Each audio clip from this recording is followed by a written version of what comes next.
പ്രശസ്ത ഗായിക ആശാ ഭോസ്ലെ വിടവാങ്ങി. 92 വയസ്സായിരുന്നു. ഹൃദയാഘാതത്തെ തുടർന്ന് മുംബൈയിലെ ബ്രീച്ച് കാൻഡി ആശുപത്രിയിൽ ചികിത്സയിൽ കഴിയവെയാണ് അന്ത്യം. കഴിഞ്ഞ കുറച്ചു മാസങ്ങളായി നിരവധി ആരോഗ്യ പ്രശ്നങ്ങൾ അലട്ടുന്ന ഗായികയ്ക്ക് ഇന്നലെ വൈകിട്ടോടെയാണ് ഹൃദയാഘാതം ഉണ്ടായത്. സംസ്കാരം നാളെ വൈകിട്ട് 4-ന് മുംബൈയിലെ ശിവാജി പാർക്കിൽ നടക്കും. ശബ്ദമാധുര്യം കൊണ്ട് ഇന്ത്യൻ സംഗീത ലോകത്തെ വിസ്മയമായി മാറിയ ഗായികയായിരുന്നു ആശാ ഭോസ്ലെ. പിയാതുബ് അബ്ദോ ആജ, ജായേ ആപ് കഹാൻ, ജായേ ഗംഗ, രംഗീലാരെ, ശരാര ശരാര തുടങ്ങിയ എണ്ണമറ്റ ഹിറ്റ് ഗാനങ്ങളിലൂടെ സംഗീത പ്രേമികളുടെ ഇഷ്ടഗായികയായി മാറിയ വ്യക്തിത്വമാണ് ആശാ ഭോസ്ലെയുടേത്. ലതാ മങ്കേഷ്കറുടെ സഹോദരിയാണ്. മാറാത്ത നാടകവേദിയിലെ ഗായകനായിരുന്ന ദീനാനാഥ് മങ്കേഷ്കറുടെ മകളായി 1933 ഇൻഡോറിൽ ഒരു കൊങ്കണി കുടുംബത്തിലാണ് ആശ ജനിച്ചത്. അമ്മ ശുദ്ധമാതി. ലതാ മങ്കേഷ്കർ, ഹൃദ്യാനാഥ് മങ്കേഷ്കർ, ഉഷ മങ്കേഷ്കർ, മീന മങ്കേഷ്കർ എന്നിവരാണ് സഹോദരങ്ങൾ. കുടുംബത്തിന്റെ എതിർപ്പുകളെ അവഗണിച്ച് 16-ാം വയസ്സിൽ 31 വയസ്സുള്ള ഗൺപാത് റാവു ഭോസ്ലെയെ വിവാഹം കഴിച്ചു. മാൻഡാബാൽ എന്ന ചലച്ചിത്രത്തിൽ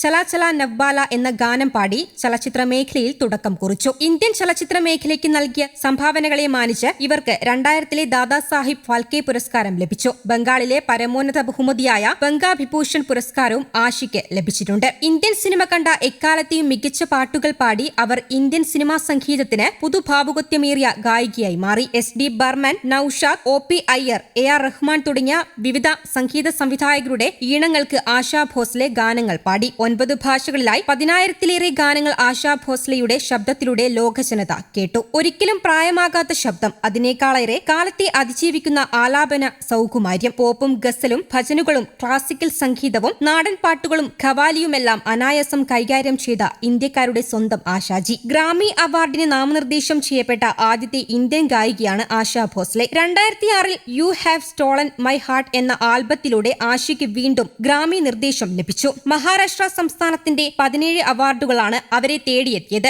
സാഹിത്യത്തിൽ അമരാവതി സർവകലാശാലയിൽ നിന്നും, ജൽഗാവ് സർവകലാശാലയിൽ നിന്നും, കലയിൽ സൾഫോർഡ് സർവകലാശാലയിൽ നിന്നും അവർക്ക് ഡോക്ടറേറ്റ് ലഭിച്ചിട്ടുണ്ട്. കലയിലെ മികച്ച സംഭാവനയ്ക്ക് ഫെഡ്രി മെർക്കുറി അവാർഡ് ആശയ്ക്ക് ലഭിച്ചു. 2002 നവംബറിൽ ബർമിംഗ്ഹാം ഫിലിം ഫെസ്റ്റിവൽ അവർക്ക് പ്രത്യേക ആദരം നൽകി. 2021-ൽ മഹാരാഷ്ട്ര സർക്കാർ മഹാരാഷ്ട്ര ഭൂഷൺ നൽകി ഭോസ്ലെയെ ആദരിച്ചു. 1943-ലാണ് ആശയുടെ ഗാനം ആദ്യമായി റെക്കോർഡ് ചെയ്തത്. പിന്നീട് ഇങ്ങോട്ട് ഒട്ടനവധി ഗാനങ്ങൾ. 1948-ൽ ബോളിവുഡ് അരങ്ങേറ്റം കുറിച്ച ആശ 1949-ൽ രാഖി റാണിയിൽ ആദ്യ സോളോ ഗാനം പാടി. അന്ന് 10 വയസ്സായിരുന്നു. പിന്നീട് ഇങ്ങോട്ട് നിരവധി ഗാനങ്ങൾ. കഴിഞ്ഞ 50 വർഷത്തിലെ മികച്ച 20 സംഗീത പ്രതിഭകളിലൊരാളായിരുന്നു അവർ. 2011-ൽ ഏഷ്യൻ അവാർഡിൽ സംഗീത ചരിത്രത്തിലെ ഏറ്റവും കൂടുതൽ റെക്കോർഡ് ചെയ്ത കലാകാരിയായി ഭോസ്ലെയെ Guinness book of world records ഔദ്യോഗികമായി അംഗീകരിച്ചു. 1947-ൽ 11,000-ലധികം സോളോ, ഡ്യുയറ്റ്, കോറസ് ഗാനങ്ങൾ 20-ലധികം ഇന്ത്യൻ ഭാഷകളിൽ റെക്കോർഡ് ചെയ്തതിന് ഏറ്റവും കൂടുതൽ സ്റ്റുഡിയോ റെക്കോർഡിംഗുകൾ എന്നതിന് സെബാസ്റ്റ്യൻ കോയിൽ നിന്ന് സർട്ടിഫിക്കറ്റ് ലഭിച്ചു. ഈ ചടങ്ങിൽ അവർക്ക് ലൈഫ് ടൈം അച്ചീവ്മെന്റ് അവാർഡും ലഭിച്ചു.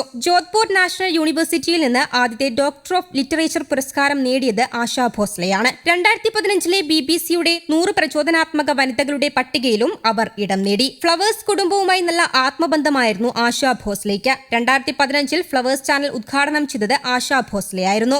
News desk, Kerala Kaumudi.